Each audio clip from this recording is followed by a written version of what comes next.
ఈరోజు ఒక శుభదినం, ఒక శుభ సందర్భం. భవానీ సాహిత్య వేదిక ఆధ్వర్యంలో పుస్తకాలను నేను నిన్న కార్యక్రమం చెప్పాను.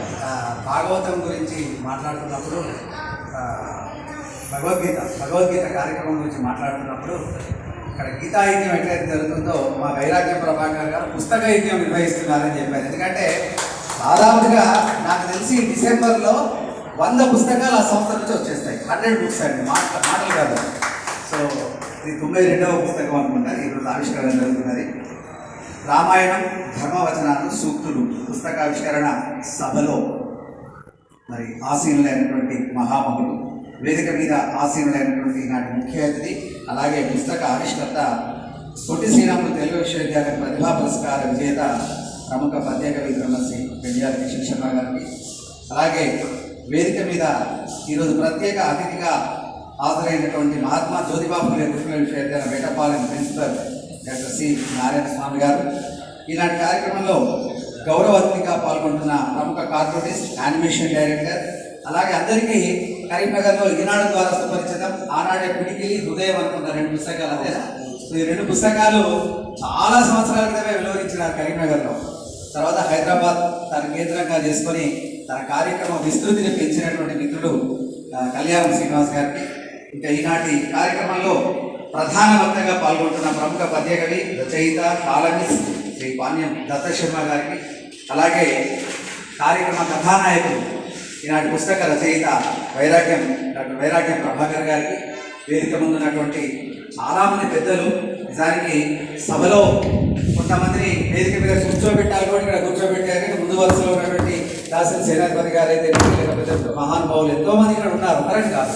సో వీళ్ళంతా కూడా ఇక్కడ కూర్చోడానికి ఉండాల్సిన వాళ్ళు. కానీ కార్యక్రమ స్థల దృష్ట్యా కొన్నిసార్లు కొంతమందిని ఒక కార్యక్రమంలో వేదిక మీద మరి కూర్చోబెట్టాలి కాబట్టి కార్యక్రమం నిర్వహిస్తున్నా.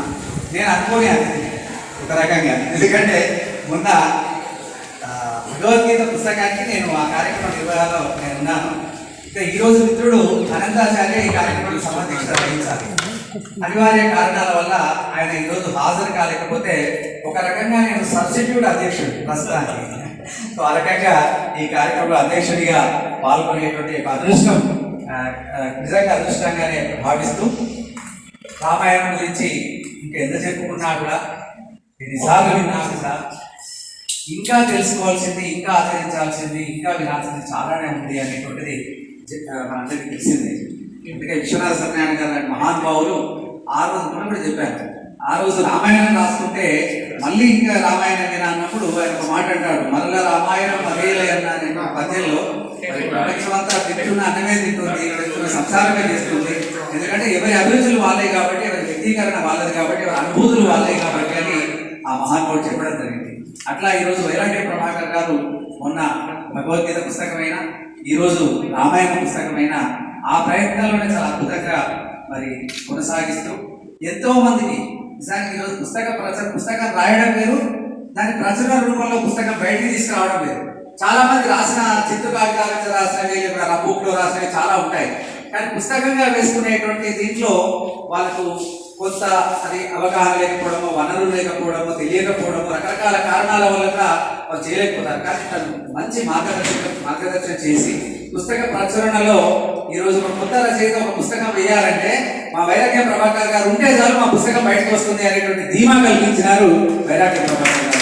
ఎందుకంటే భవానీ సాహిత్య వేదిక ద్వారా 100 పుస్తకాలు అంటే మాటలు కాదండి. 100 పుస్తకాలు ఈరోజు ప్రచురించాలంటే ఎంత గొప్ప కృషి దాని వెనుక ఉందో మనం అర్థం చేసుకోవాలి. అట్లా ఈరోజు చాలా గొప్ప కృషి చేసి ఈ పుస్తకాన్ని మన ముందుకు తీసుకొచ్చినటువంటి సందర్భంగా మళ్ళీ మధ్యలో మనం ఎట్లా సభాధ్యక్షుడిగా మాట్లాడుకుంటూనే ఉంటాం కాబట్టి మరింత ఆలస్యం కాకుండా ముందుగా ఈనాటి కార్యక్రమ ముఖ్య అతిథి బ్రహ్మశ్రీ పెండియాల కిషన్ శర్మ గారి చేతుల మీదుగా ఈ పుస్తకాన్ని ఆవిష్కరించుకున్నాం. మా వైరాగ్యం గారు కూడా మీరు ఫోటోలో